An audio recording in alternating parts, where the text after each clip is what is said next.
How influenced are you by the opinions of other people? You probably remember the story of the Emperor's new clothes. Well, last night the audience at the Science Festival in Birmingham were all part of an experiment based on the world's greatest smell. New mown grass, oranges, a sea breeze.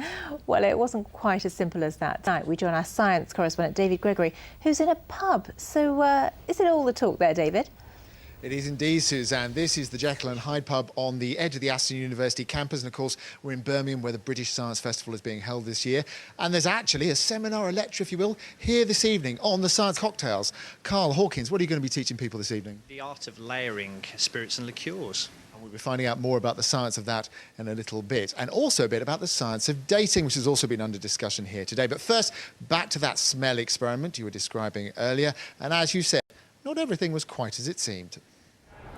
So I've come to the Old Rep Theatre in Birmingham, where tonight we're promised the greatest smell on Earth, a singular opportunity to experience the wonder of a botanical oddity. And as the audience settle in, it all looks pretty authentic. Dr. David Gregory is here to film the very prestigious event tonight. There are even high-tech voting buttons for each seat, which will be used later when the smell is revealed.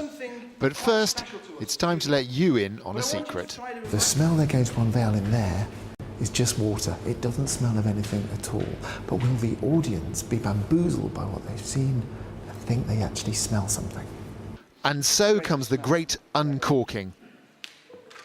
Remember, that's just water, but these blue squares are people voting to say they can smell something.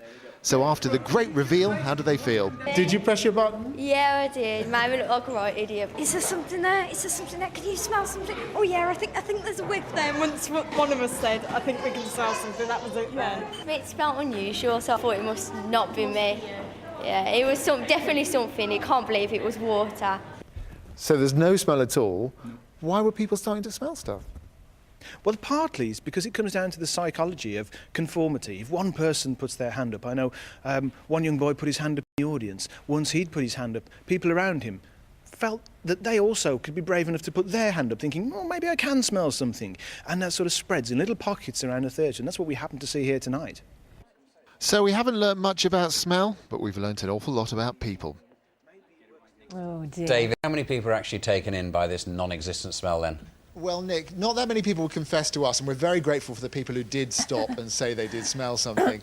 But those people pressing the buttons, about a quarter of the audience said they could smell something, although they may not have owned up to it afterwards. Now, we shouldn't be too smug.